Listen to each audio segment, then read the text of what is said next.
Appearance on Dion's Daily Dose does not imply endorsement from or by any candidate or guest.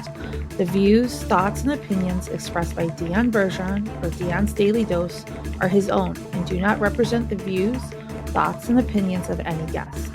Material and information presented is for general information purposes only. The Dion's Daily Dose name in all forms and abbreviations are the property of its owners, and its use does not imply endorsement of or opposition to any specific organization, product, or service. If you'd like to support the show, please visit our Patreon at patreon.com/Dion's Daily Dose. All right. Welcome, ladies and gentlemen, to another episode of Dion's Daily Dose. So, got started a few seconds late today. Had some mild computer issues, but good to go now. So everything seems to be working. Let me know if anyone experiences any problems. So there is a lot going on right now.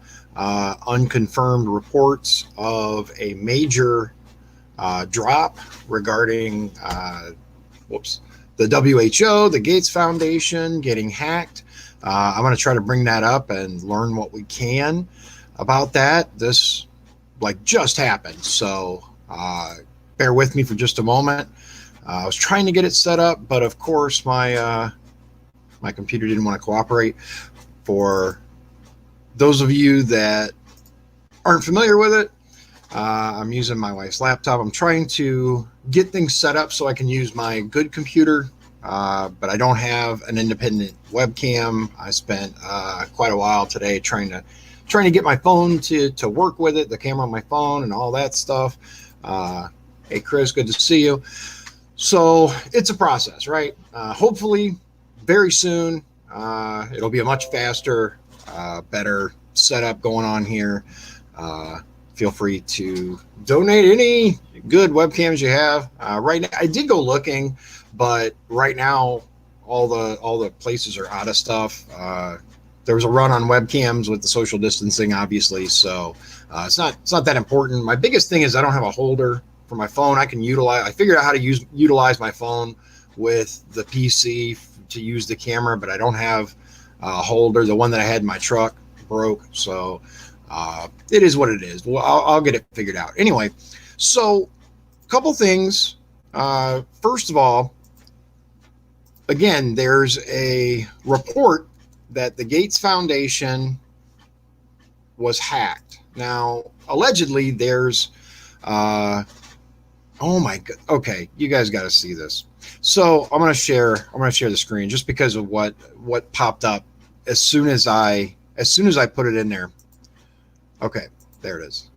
Should work now. Okay, so I'm gonna make this full screen so you can see. There was a report on Twitter, a guy named Michael Kudry. Here it is right here. Breaking. It is being reported that the Gates Foundation, World Health Organization, and Wuhan Institute of Virology have all been hacked, and thousands of emails, passwords, and documents have been leaked online.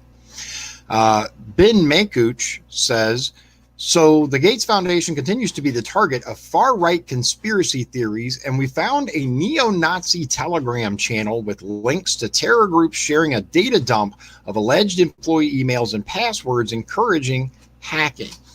The first thing that pops up, right, is neo-Nazis are spreading a list of emails and passwords for Gates Foundation and WHO employees. So apparently they're not going to spin it that it didn't happen.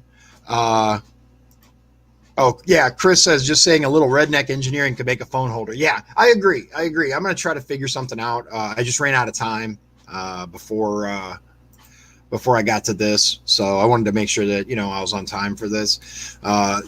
Speaking of though, but let me know if you have to pop out early because I need to mention something to you before you go. But I want to show you guys. So apparently there are a bunch of places that are reporting that it got hacked. Now I don't have any of the information that allegedly, got hacked. I don't have access to any of that. I haven't looked it up. I just saw the post before I started this. So I mean, maybe we could explore it together, but I don't know. The other thing that I wanted to tell you guys about. Oh, hey, Paul. So, if for those of you guys just joining me, I will put this back up again. There is a report that Gates Foundation, World Health Organization, and Wuhan Institute of Virology have all been hacked, and thousands of emails, passwords, and documents have been leaked online. So, if you guys want to look into that on your own time, by all means. I'm not encouraging anyone or anything like that. Everyone has free will. I can tell you that I will be deep diving into this after this stream and see what I can find out. Is it real? Is it a hoax? Is it just so-called neo-Nazis that are sharing these? I doubt that. Although I do find it interesting that the first thing that pops up, right, when you search Gates hacked, the top stories is from Vice, right? Neo-Nazis are spreading a list of emails and passwords. Because that's what you have to be, right? You have to be a neo-Nazi, apparently, to believe that Gates and all these other people are deeply involved in this. Yeah, Paul says, I recently came across that on Facebook. That's where I actually heard about it from, was on Facebook, one of the groups that I'm in, and I saw it. I'm like, oh, wow. So I was actually just looking it up while trying to get this working and all that stuff. So, yeah. Apologize for the noise. I don't know if you could hear it. The printer was still going. It decided to print another 30 plus pages of the document that it printed before. That's what I mean by I was having issues with the PC. I had to restart it a couple of times, and here we are. But so I haven't really covered much as far as my stance on immigration. I filled out my my Numbers USA, which I'm actually going to show you guys directly from their site. I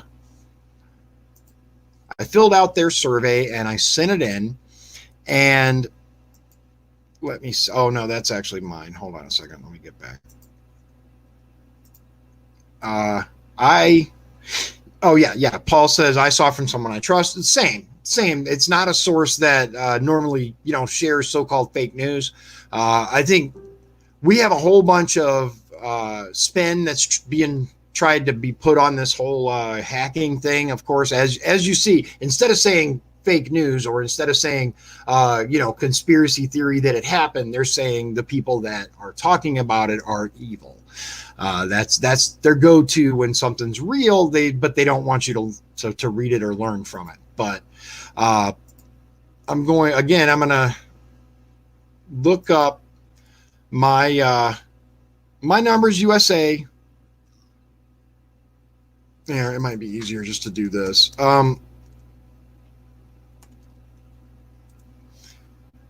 Okay, yeah, we're going to go to Numbers USA. And here, I'm going to share the screen with you guys so you can see what's going on here. Bill Casey says, enjoying these streams. I appreciate that. Thank you. By the way, Bill Casey is joining us from Ireland. It's really late where he is. So thank you. I appreciate that. So I'm on Numbers USA, which is all about immigration issues, right? So we're going to put my name in here, and you guys can do this if you want. And we're going to see what pops up, if anything. Okay, well, then I guess we're going to have to go to, sometimes you got to do like candidates, which apparently is what we're going to have to do. Congress, here it is. Candidate comparisons, here it is.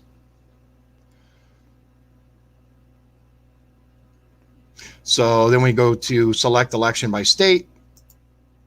And here's Indiana. Over here, make sure everybody's good. All right. And then we have me and Danny Niederberger and Matthew Hullinger. That's the only thing in Indiana on Numbers USA, which I would like to point out to all of the viewers. What I find interesting is that we have a lot of candidates in this race, and I am the only one that's on here from this district out of the 21 candidates we have. No one else has filled out their survey, right? They haven't changed the primary yet, but here we go. We're going to click on me. Okay, now the good news. We have bad news and we have good news, right? The bad news is that I don't have a whole lot of room to answer these questions, and I'm generally listed as positive on their site. I did have a chance to answer a few of it, so I'm going to go down through that and let you guys know what it says. First, I'm going to go down the list here, right? Oppose amnesty. Do you oppose offering the officially estimated 11 million people illegally in the U.S. long-term work permits and or a path to citizenship, whether through a blanket amnesty or an earned legalization or other form? Now, this little symbol here, you scroll down, they rated me mixed, right? And the reason they rated me mixed is I'm gonna tell you what I said with them, and then I'm gonna tell you what my stance is on that, right? There are, like they said, 11 million people approximately that are here illegally. I want to ask you guys, do you honestly believe that it's feasible, right, to round all of these people up, right, every single one of them, and ship them out, regardless of how you feel about it? Do you think that that's a feasible thing that we can do? Here, there we go. I believe that there are millions, right, that are here illegally that are not career criminals, for lack of a better term, right? We know that coming in illegally, Christopher Wells said 11 million is low. I agree. That's a low estimate. There are people that are here that are trying for a better life, and those aren't the ones that I believe we need to focus on. I'm gonna show you exactly what I said, and here it is right here. The third kind of bullet point down, it says, I am open to having a conversation about earned legalization, although the process would need to be strict, no crimes beyond immigration related, longer than standard immigration, legal immigration procedures, and involve some sort of community reimbursement. So I'm going to explain to you guys what I mean by that. So we have people that jump the line, right? They come here, they come here for a better life, but they know they're breaking the law, right? They know they're breaking the law and they're jumping the fence. Here's the thing. I am not opposed, and I'm not saying I want to sign any legislation on it. What I'm talking about is a conversation about a way, a feasible potential way that we can integrate these people legally, but that they don't get to jump the line, right? Oh, I just realized I got the big monitor in the background now. I'm trying to set it up, like I said, for a better thing here. I don't know if you can really see that, but let's just put it to sleep right now. So, dang it. There we go. So we have these people, and the issue is, in my opinion, again, we need to find a way that we can allow them to work towards being here legally, but not take advantage of a system that rewards criminal behavior, like skipping the line. This is what I meant by, I'm going to go back to it so I can tell you, this is, the process would need to be strict, right? If you're out doing DUIs, wrecking into people, obviously any sort of violent crime, any sort of felony, gone, right? If you are just here, you start a business, you're contributing to your community, whatever, okay, then you move on to the next step, right? It would need to be longer than standard immigration legal, right? it would need to be, yeah, Chris, thank you. He says the big monitor reflects off of it. That's why I went ahead and shut it down. I appreciate that.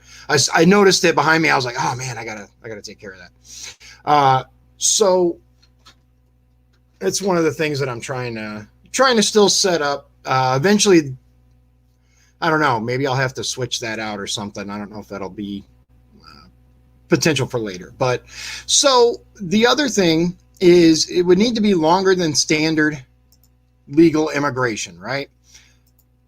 Here. So let's say it takes 10 years for someone to come here legally. They go through the process, they learn the language, they go through the tests and all of that. 10 years, rough estimate, right? This would need to take longer, in my opinion. Because why would it take the same amount of time? Again, it needs to be strict.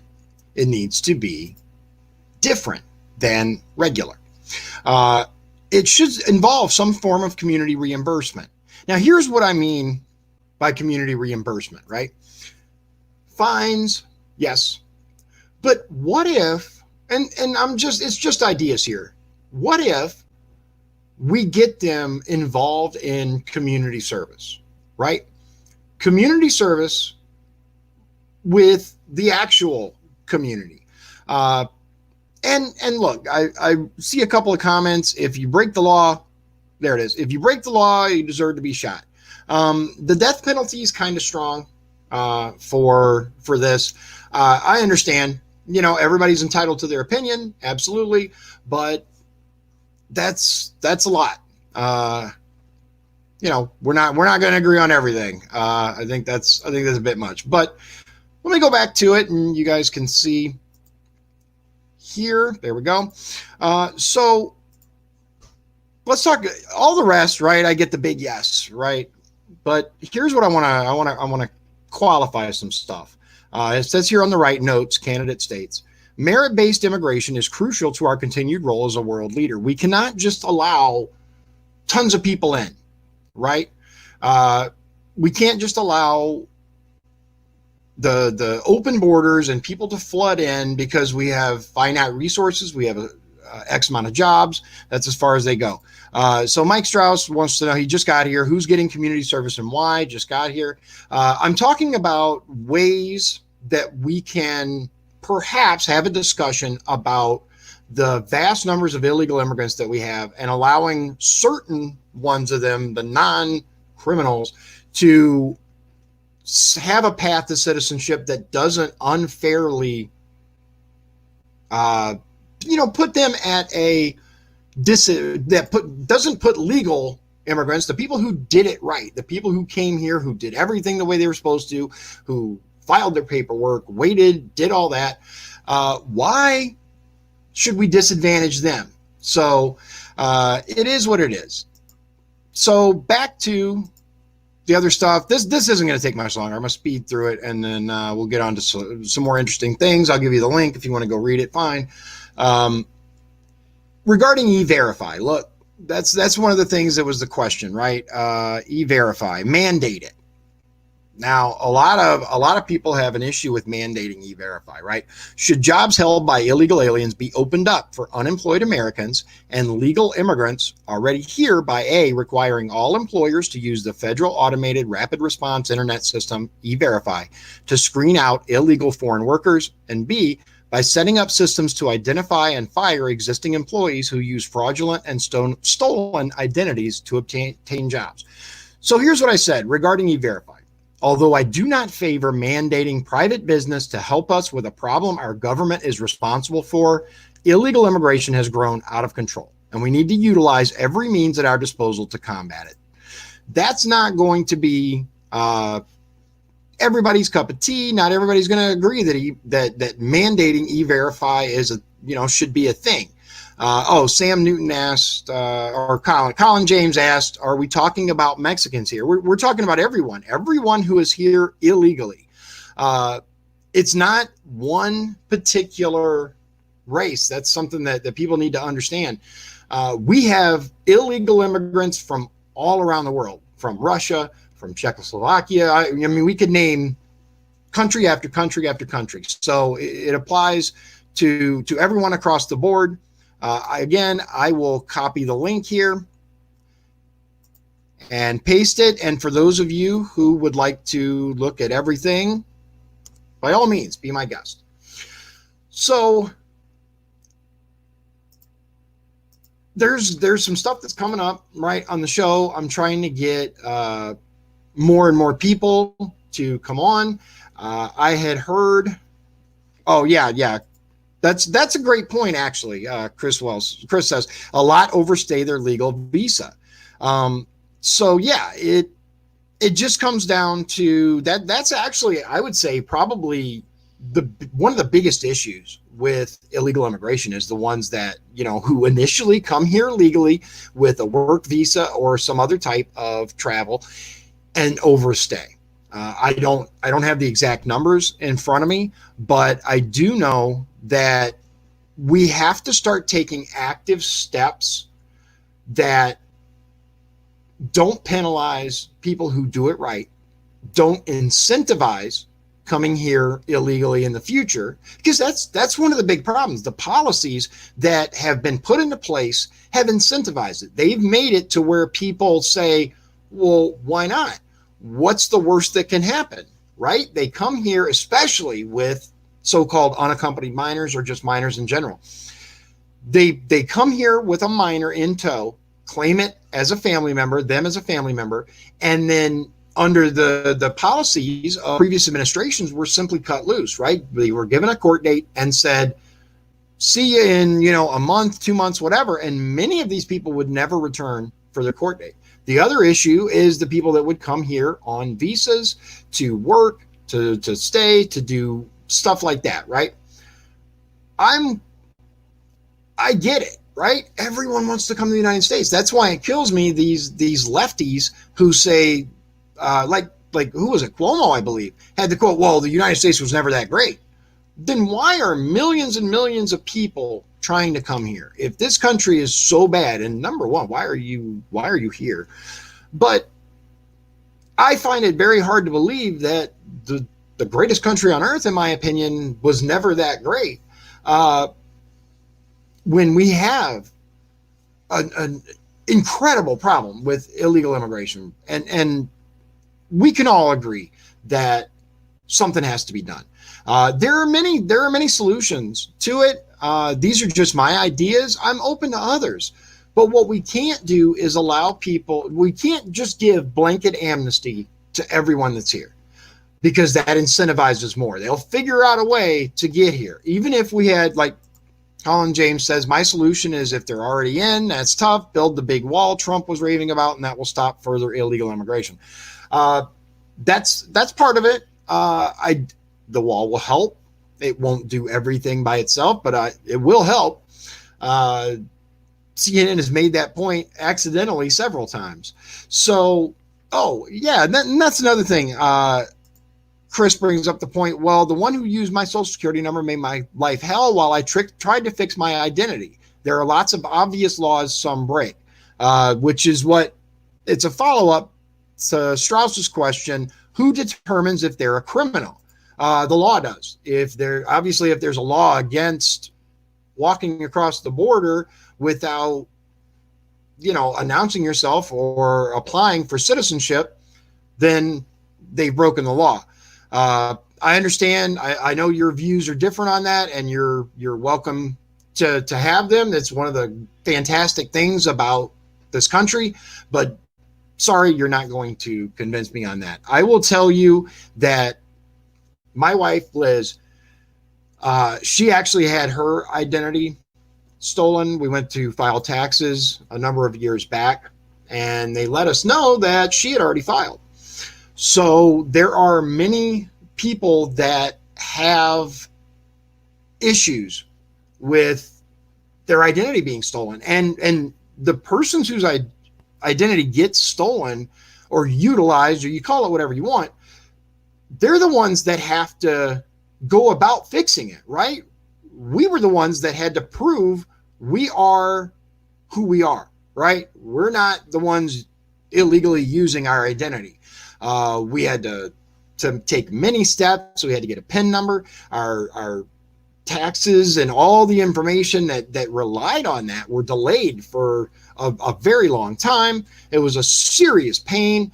And obviously these people they're never caught. They're never prosecuted. It's just like taking your car, or, and in some cases does a heck of a lot more damage. It's unfortunate. And it's one of the many problems that are part of the immigration issue here in this country, the illegal immigration issue. And look, there's tons of people who want to come here, and I'm all for it. I love people who come to this country legally for a better life. In many cases, I'm going to tell you, in many cases, they know far more about this country and the way it runs than the ones who were born here. You know what? That's what I was going to show you guys. I forgot about it. I'm going to look it up. There's actually a test, right? It's like a sample citizenship test. I meant to look up the name and I forgot. But many high school seniors don't know the answers to these questions at all, right? And there are many, many reasons for this. Let's see here. Okay, here, this is good. This is from January 2nd, 2020. Here we go. Let me go back over here, put that up. Good deal. So here's some sample tests, right? Asks about like reading vocabulary, right? This is all stuff these people have to learn in order to pass the citizenship test, in order to become a citizen. And there's talk of potentially making it a requirement for high schools, which I'm not necessarily opposed of. I think we could probably have a real conversation about that. You might want to take it, right? I'll link it in here. Take some of these tests and see how you do. I do pretty well on them. The one that I was actually talking about, I did really well on. I don't know where it is right now, but I'm going to look for it after this. Here's the link for that, so you can check it out. Apparently, Periscope doesn't like my link, but whatever. Okay, so back up here. Go back to me. Colin said, I remember my days as a young boy, no work in the west of Ireland, which forced me to get on a boat and head to America. Main reason being the women. And secondly, yeah, I guess the work wasn't too bad. Hey, I understand, man. There are a lot of perks to being an American, whether you're natural born or a citizen. Chris says they tried garnishing my wages until I proved I wasn't him. That's unfortunate, man. That's kind of what we went through. We had some real issues with identity theft and all the problems. My wife used to work for a work comp adjustment company in Chicago, and she would handle the work comp issues that would arise. I've told you guys, I thought I told you guys this before, but I'm gonna drop it again real quick.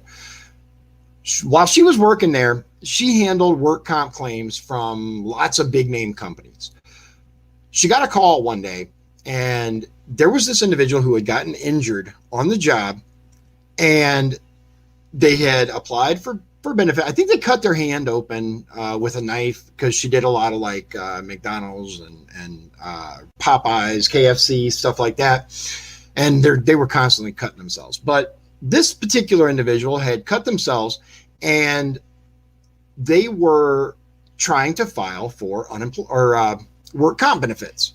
Well, come to find out, the Social Security number was a stolen Social Security number, and they were here illegally and using a stolen identity.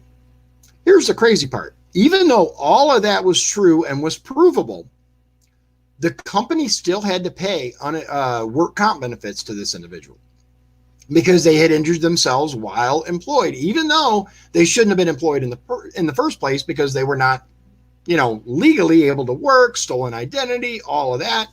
That's what's wrong with the system. That's the type of fundamental issues that need to be resolved. Let's see here. Okay, so Strauss says, Chris, he wouldn't have needed your social security number if it wasn't required for a job or if there wouldn't be benefits to grab. But there are.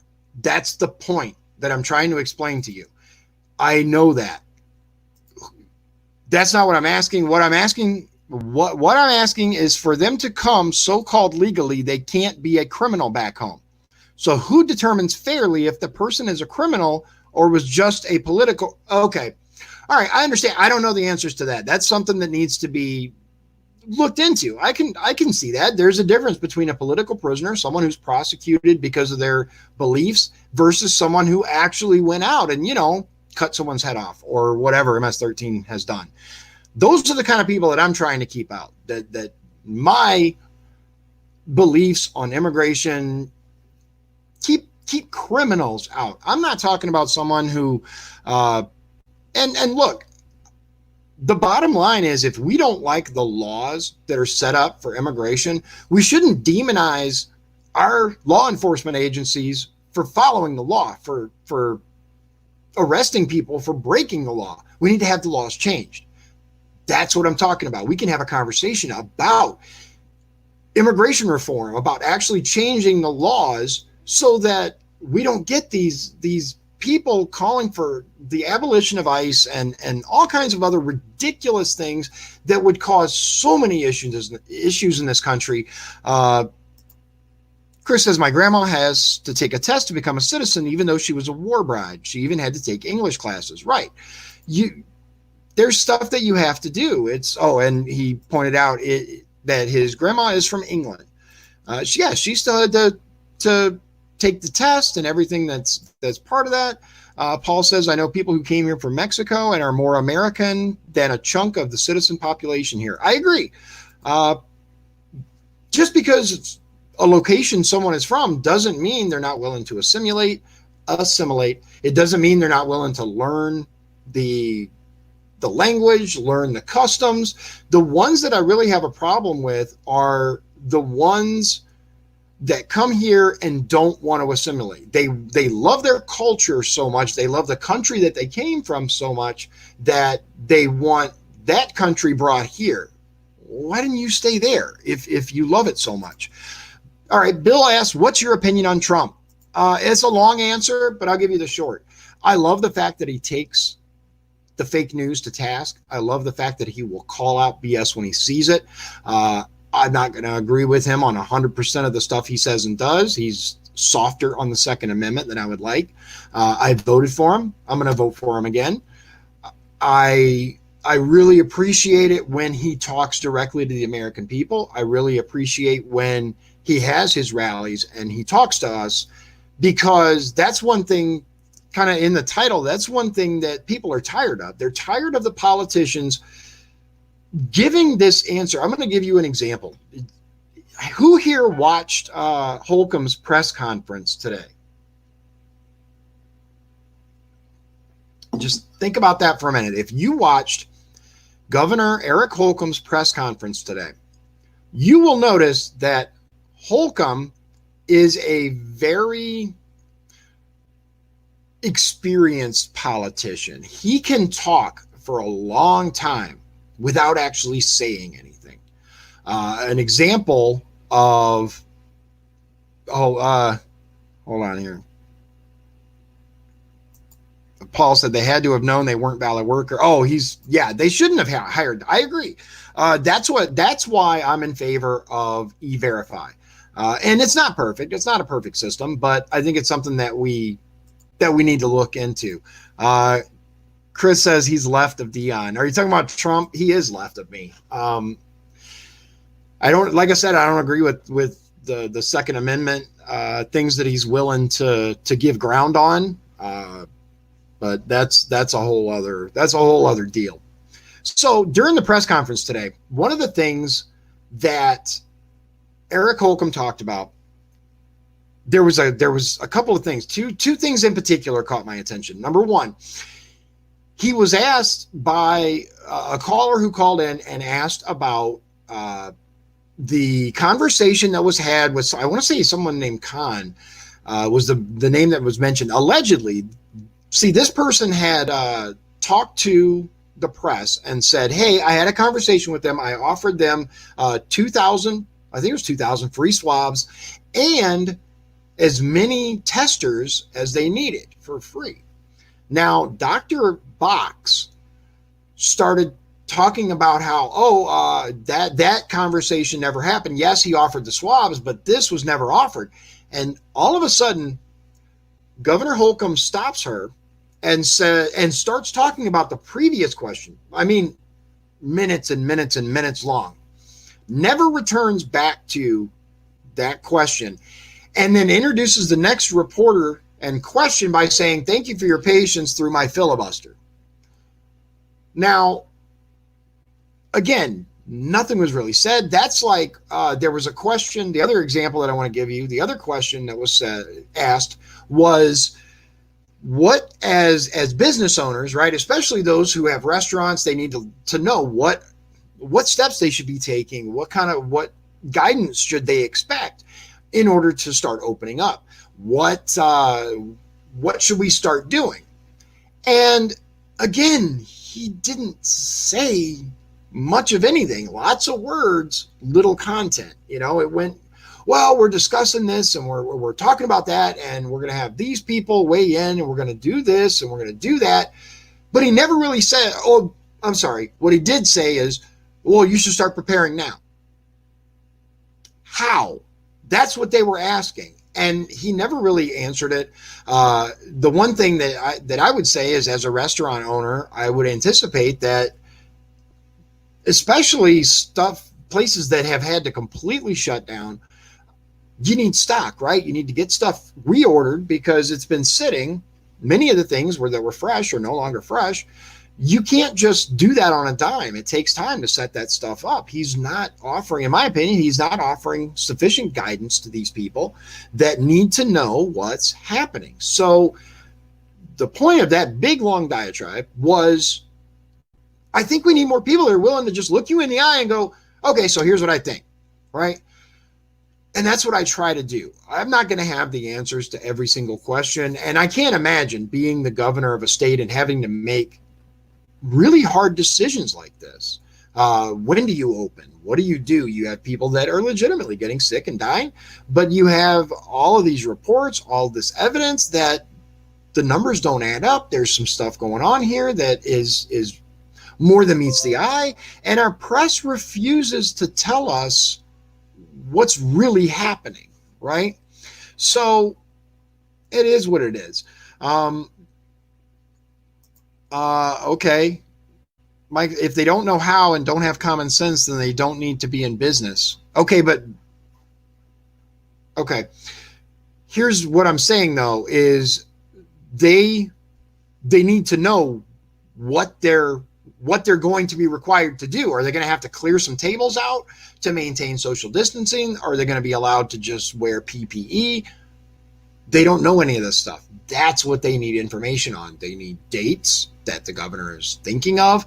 They need guidance as to what we're talking, what the necessities are going to be, what the requirements are from the government and in order to allow them. Unfortunately, if things were left to the market, then things could have been done. Let's see here. Going back to comments, Bill says, I totally agree with you. He goes straight to the point. Yeah, and that was the whole point, is I think we need more people. And it's one reason why he's so incredibly popular with his base. And it's because he doesn't, although I will say he's a lot less to the point now with these briefings than he used to be. He used to be very, look, here's the deal with it. I think there's some stuff going on that's kind of behind the scenes. I don't have any way to know for sure what those things are. I think that if we can get some mainstream coverage of these leaks, I think that's going to be very, very interesting. Paul says they work like an effing mule too. One is a 20-plus year welder for UP. Other was a construction worker here in NWI. Both great men I respect with amazing families. Right. Look, here's the thing. No one is saying that the people who come here illegally are all criminals. Nobody believes that. Even Donald Trump, despite what his quote was said to have been, believes that way. Are there people that are abusing the system that are coming here and are very dangerous criminals? Absolutely. Absolutely. Strauss says we can both agree on stopping access to those benefits. We disagree on if that should be the first step or not. I think that needs to be the first step. Okay. Let's see here. Paul says nobody will or can have them all, but I think trying something is worthwhile. I agree. Most definitely. Strauss, oh, my bad. I was thinking they could think for themselves. Yeah, well, I can look. Here's the thing. They can, of course, think for themselves, and they can start doing what's necessary in their mind. They thought maintaining social distancing would be necessary, and they would be allowed to keep their businesses open. But apparently only Walmart qualifies for that. So we're good. Again, you can believe you have the answers all day long, but when the government steps in and goes, oh, no, that's not allowed. That's not allowed. Unfortunately, you have to ask, okay, so what is, what is it okay for us to do then?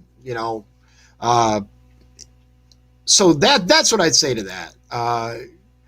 Yes, his misquote. Yeah, here's the thing. You take a quote that someone says, you take it completely out of context, and you can make people sound however you want. It's been done multiple times with Donald Trump, countless times. He says what's on his mind. And that is something that I really, honestly, truly appreciate about the man is he says what he thinks. And it's not always politically correct.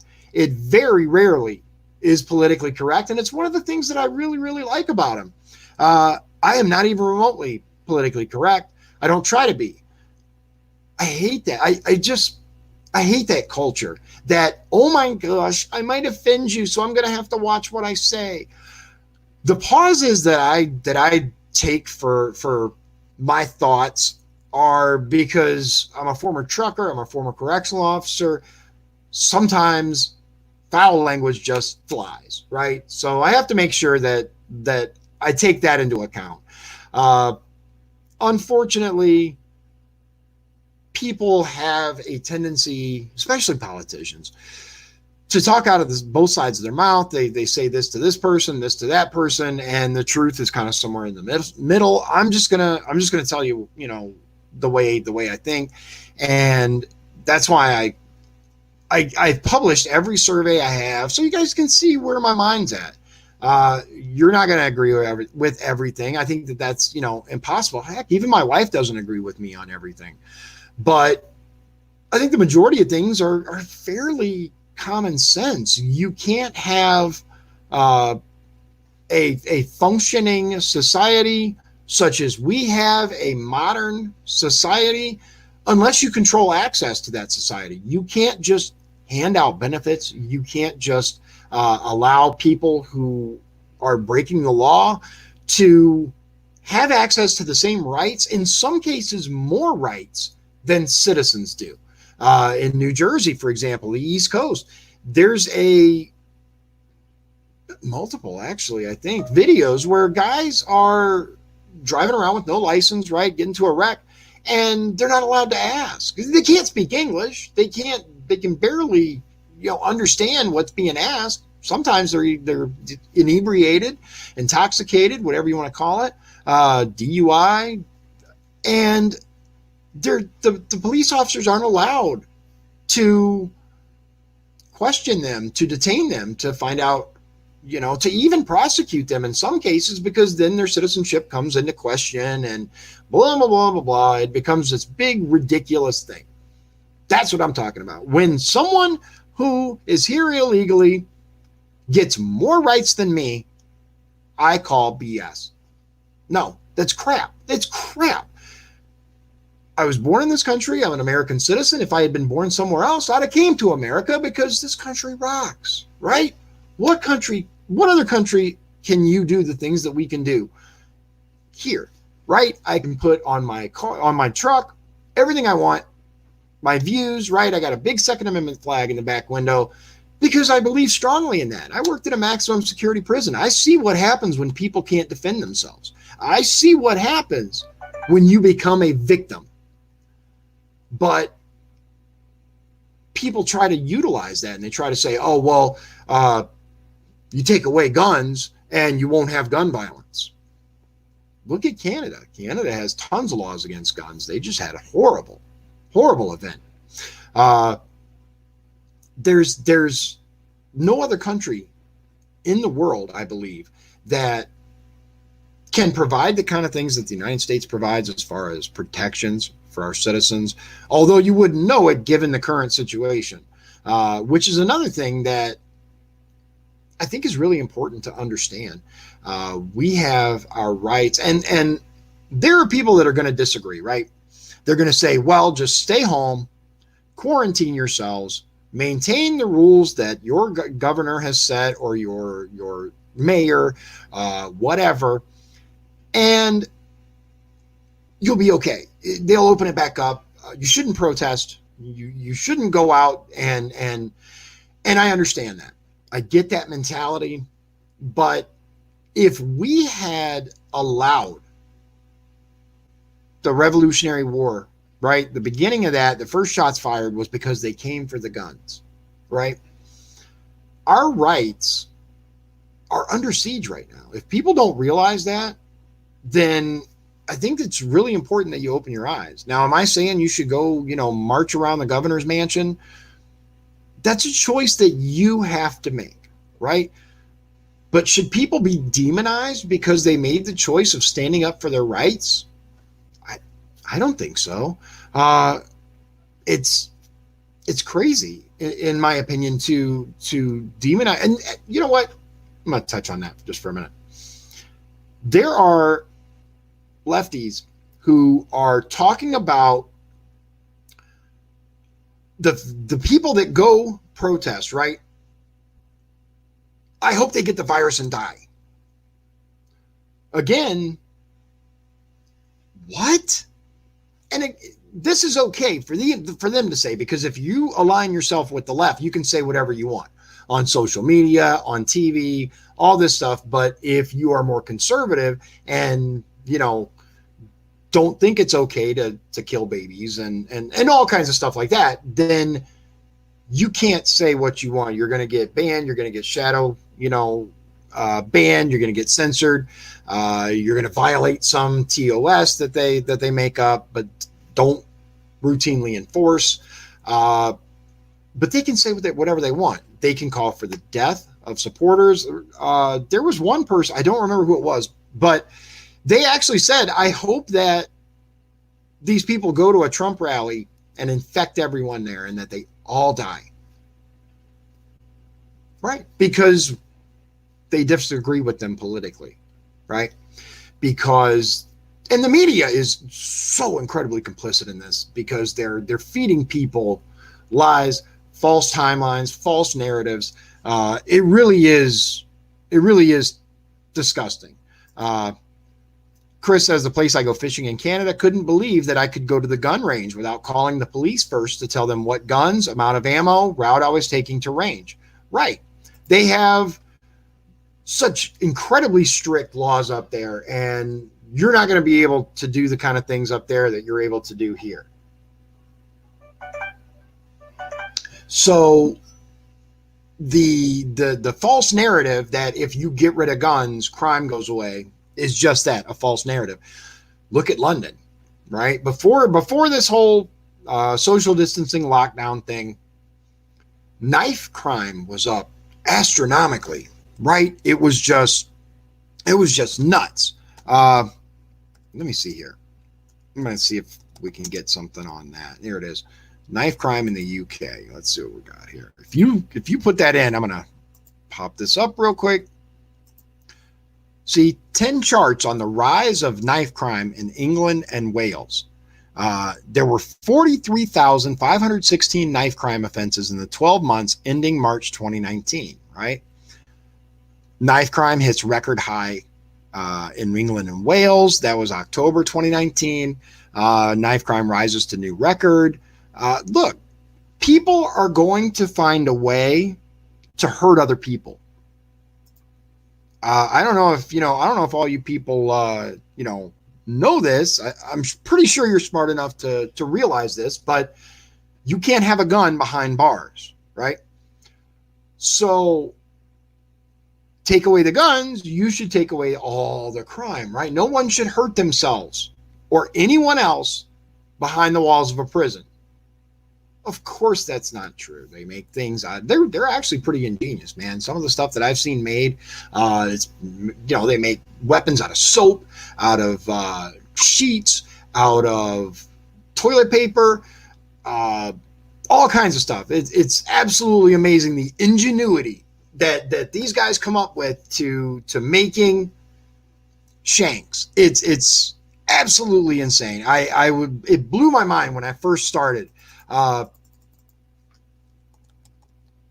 Here, let's see, shanks in prison. Let's take a look and see if we can get any good any good pictures here.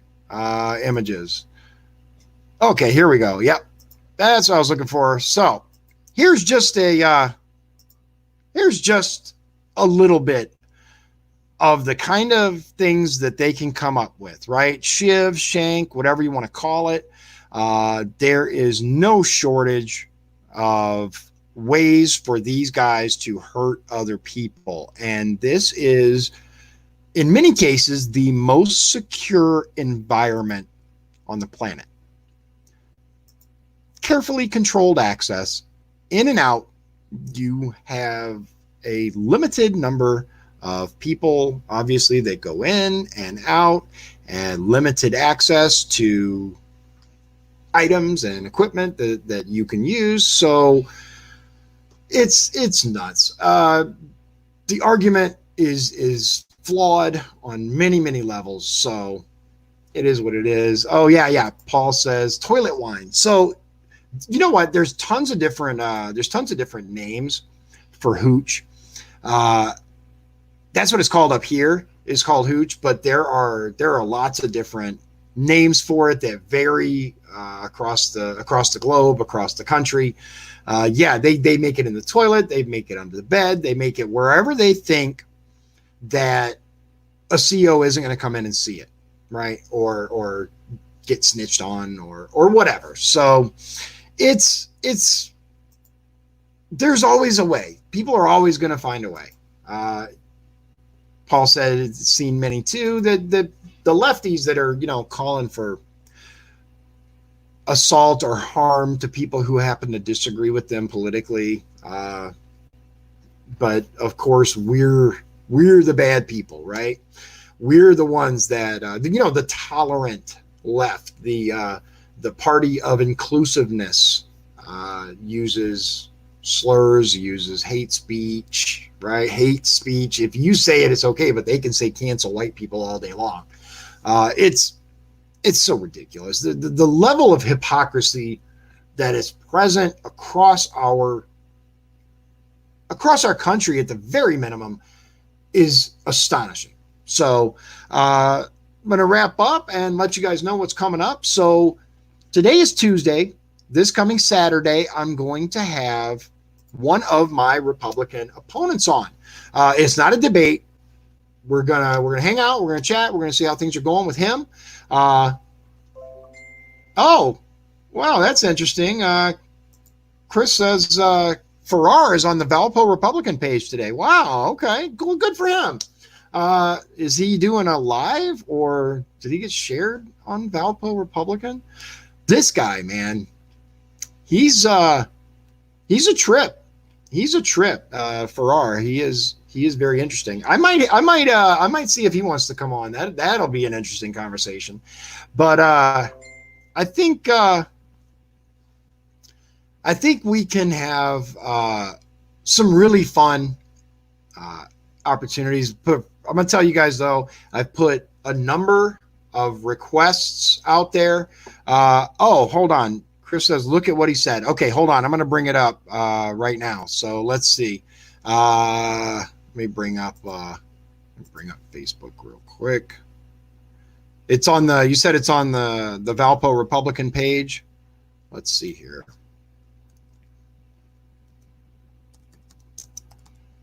Dun, dun, dun, dun. I'm looking it up. Give me a second. Oh yeah. I gotta call you. I'll give you a call, Cooley. He said I need to do photos. Absolutely. Okay, so let's see here. This is all old. Is there something? Let's see. March, June, April, March. I'm not seeing. Unless, oh, hold on. I wasn't on the actual page. That would help. Okay. Let's see. So, oh, here it is. Yep. Okay. So I'm going to share this. Here is a perfect example. Yes. Thank you for that. A perfect example of what we are talking about right now. This guy is running for Congress. He is running for Congress. The supremely woke, tolerant, socialist left in Northwest Indiana, Ryan Farrar, may it disproportionately kill many maggots so that we never be placed in this sort of predicament again. That's the problem that I had. I was actually trying to use proper English. May it disproportionately kill many maggots so that we never be placed in this sort of predicament again. Yeah, this is the guy that said he is, if Trump wins, that he is going to go out and buy a firearm because tyranny.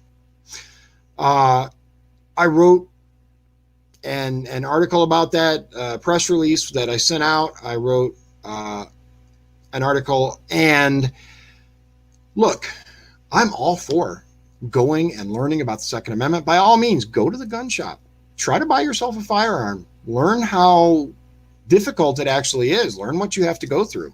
I'm actually going to do a video on that very soon, about the steps that are required and why it's not as supremely easy as all these people claim. But here's the point. This is a guy who wishes death on other people, who wishes harm on other people. Yeah, death.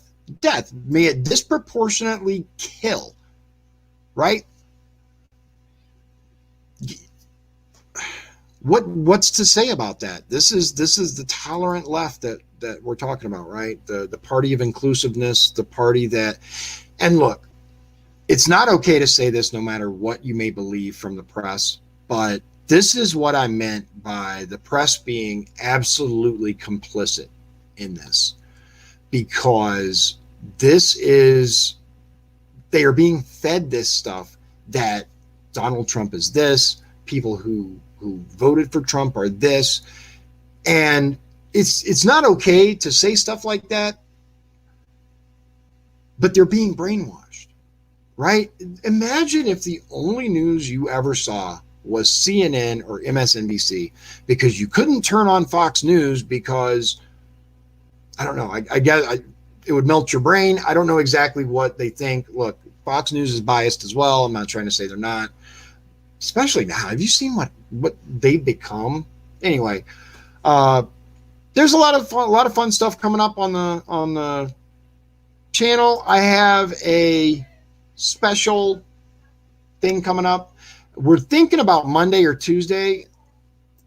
We're not 100%, but somewhere really close. Cooley made a good point. There is crazies in every party. I agree. There are. It's not limited to one side or the other, just like there are issues with bias on one side or the other. So I have someone that I actually worked at the prison with, who is now working at one of the mills, who barely missed getting laid off with this latest layoff. Oh, that's what I wanted to say. I'm going to tell you guys. So real quick before I go, those on the left that are excited and giddy. AOC is one of them that are giddy because the oil industry is having some issues right now, right? The part that these people don't understand, the part that they don't get, are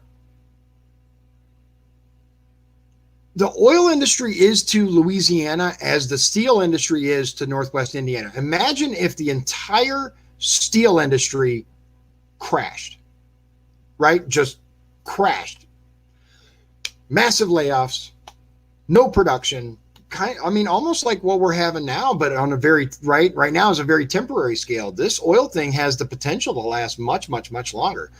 We saw, negative oil futures there for a little bit. It's recovered, but AOC put out, I guess, a tweet. I didn't see it. I just heard, so I can't verify, but put out a tweet basically celebrating this.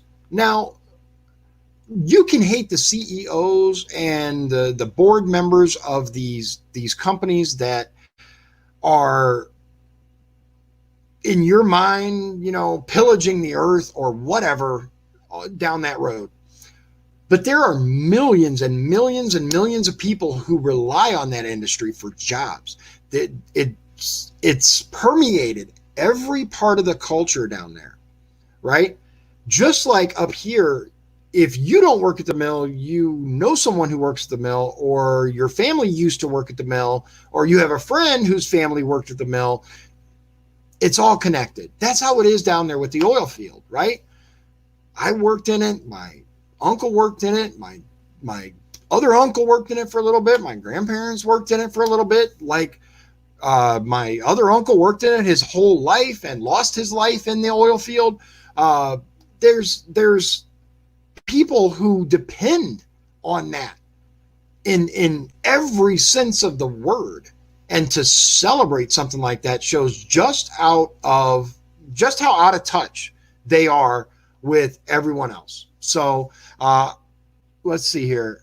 Oh no, I covered it actually. I was just going to talk about the stuff that was coming up. I wanted you to hear that I'm having. I didn't know if you knew that I'm having Delano Scaife come on Saturday. So if you're interested, and I am also having the part that I kind of got on before I realized this was we're looking at Monday or Tuesday. A guy that I worked at the prison with who now works in the steel mills.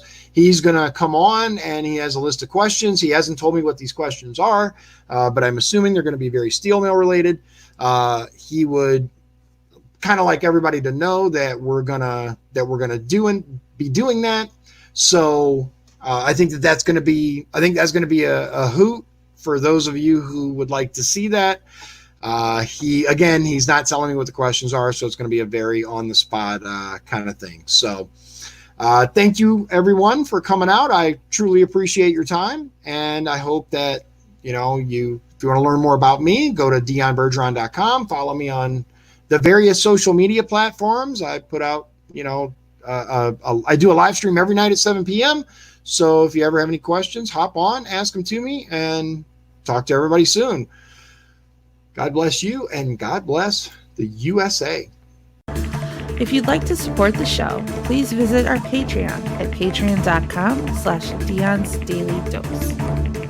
This has been Dion's Daily Dose, hosted by Dion Bergeron. Executive producers, Sean Holgram and Michael Beebe.